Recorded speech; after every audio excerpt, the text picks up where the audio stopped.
បាទសួស្តីអស់លោកស្រីនាងកញ្ញា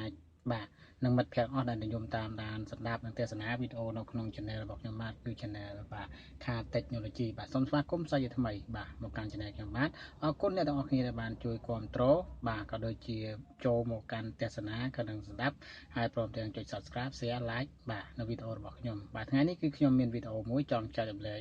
មិត្តភ័ក្តិទាំងអស់គ្នាបាទគឺតាក់ទងនឹងចំណេះដឹងនៃការជួសជុលរថយន្តវិញម្ដងបាទដែល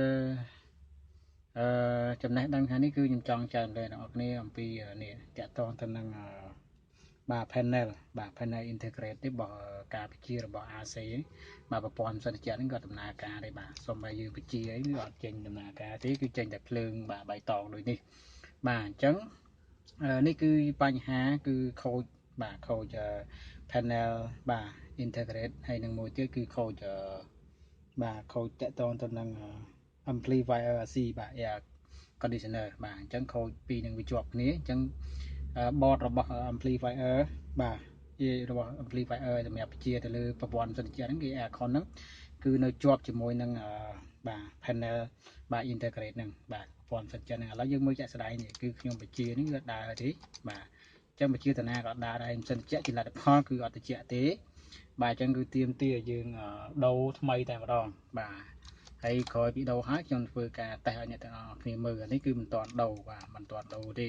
ដោយសារតែមានបញ្ហាក៏ហើយមុននឹងលើធ្វើការឡើងដោះដូរហ្នឹងយើងត្រូវការវាស់ភ្លើង confirm វាបាទ confirm វាឥឡូវនេះគឺ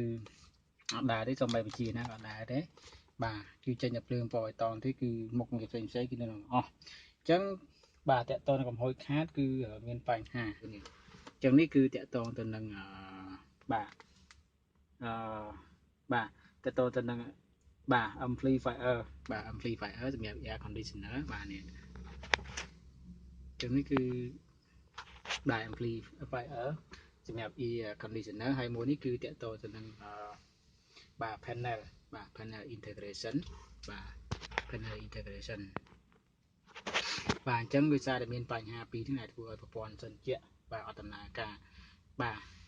បាទឥឡូវទីទៀតនេះខ្ញុំធ្វើការដោះដូរវាតែម្ដងបាទអូខេអញ្ចឹងសូមរងចាំក្រោយពីដូរហើយមើលតើវាផ្សិតជៈដំណើរការអត់បាទហើយអ្នកនរគ្នាជួបបញ្ហានេះ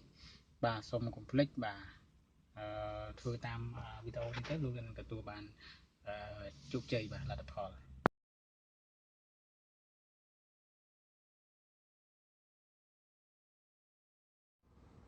បាទអញ្ចឹងនេះកន្លែង board វានេះបាទអញ្ចឹងកន្លែងនេះ board នេះគឺក្នុងនេះបាទអញ្ចឹងក្នុងហ្នឹងអញ្ចឹងយើងដំបែកវាមកបាទ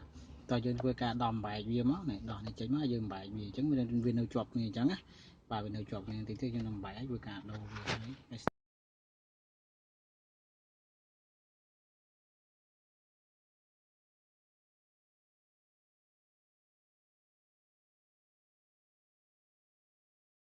ក្រោយពីយើងដូរហើយបាទដូរអាហ្នឹងហើយបាទដូរបាទ amplifier ដូរអីហ្នឹងបាទ integrate for panel ផ្សិតជៈហ្នឹងឥឡូវវាដើរធម្មតានេះជំនួយជាដល់មុនហ្នឹងគឺជាដើរអីអញ្ចឹងណាបាទទៅជាដើរធម្មតានេះមានម៉ាត់មានមួយមានខ្យល់ក្នុងបាទខ្យល់ក្រៅហ្នឹងណាយើងក៏ហាលអីនេះដែរដើរនេះ temperature នេះបាទដើរអស់ហើយនេះមកមុខមកជើងនេះមកជើងបាទនេះមកចំមុខបាទបាទកម្ដៅកញ្ចក់ឲ្យដើរអស់ហើយបាទនេះ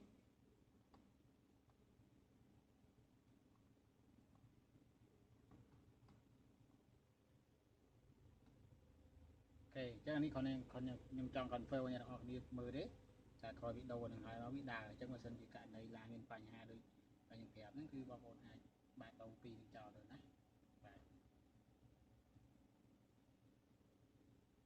ចឹងអរគុណសម្រាប់ការ